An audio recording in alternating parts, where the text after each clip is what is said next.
Hey guys, this is Charlene. Thanks for tuning in. So I found this book at Book Access, and I haven't opened it to be honest. So I was thinking that maybe we could do this together. So the title of this book is called Crafters Market, the DIY resource for creating a successful and profitable craft business.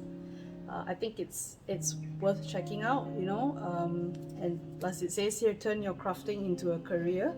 And I know that in the years that I've been in this scene, I have gotten a lot of questions about how a person can turn their hobby into a business, how they can monetize, how do they find or discover their passion or their creative passion, how they discover their life purpose and whatnot. So I think this is a pretty interesting book business wise, or perhaps some resources to kickstart your crafting career. And let's check it out together. Okay, so I'm gonna open this book. I'm not sure if any of you have ever seen this or probably own this. I personally have came across this a few times during my visits to Book Access, but I've never actually looked into it. So one day I saw it on a discount and I thought, hey, you know what, why not? Okay, so it says here, Crafters Market DIY resource for creating a successful and profitable craft business. So this book has a lot of articles, tips and advice from current craft business owners. I'm not sure how old is this book, perhaps you'll look into that. Okay, so let's see, this is a third edition. It was printed in 2017. Yeah, so probably there are some content that would be updated, so this is not that old, but I guess still reliable. So as you can see from the contents here, there are like business basics, how to stay on track and get paid, copyright basics and stuff, how to use this book, articles, market listings. I think that for Malaysian crafters, we already have our own popular craft markets that that you guys can look into. So I suppose this is something more for the overseas market, but you can always just use it as a reference and then just like cut and paste the methods and whatnot. Oh yeah, there's licensing your art for products, getting press coverage. I think this is really useful. Yeah, writing style for the handmade marketplace, crafting a workspace for your business, customer communication. These are really important aspects to cover in a craft business that I think most of us don't really know. I mean, yeah, things are just a Google away, but still, if you have something like this, perhaps you never know that it might be useful for you. Let's just flip through. I'm not going to go in detail, but just to give you a gist of it so that you know whether to buy this book or not.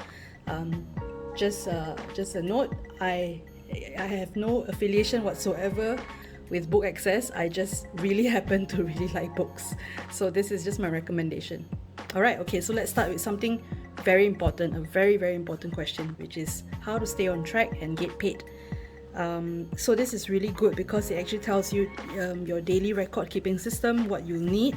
It teaches you in detail on how to organize your record keeping system, from files and folders. I think it's really, really useful.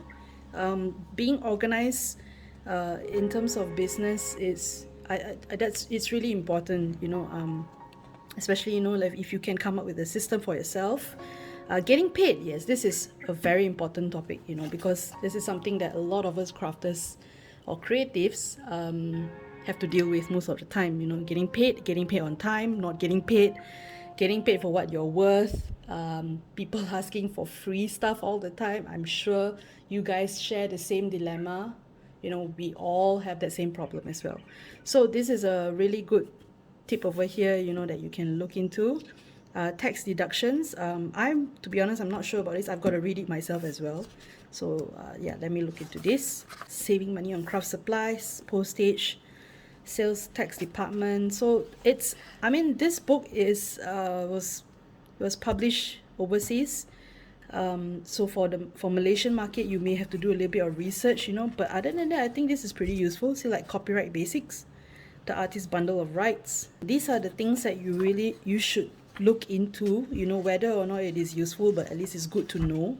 It's good to just like educate yourself. It defeats self-doubt, grow your business. I think this is really good.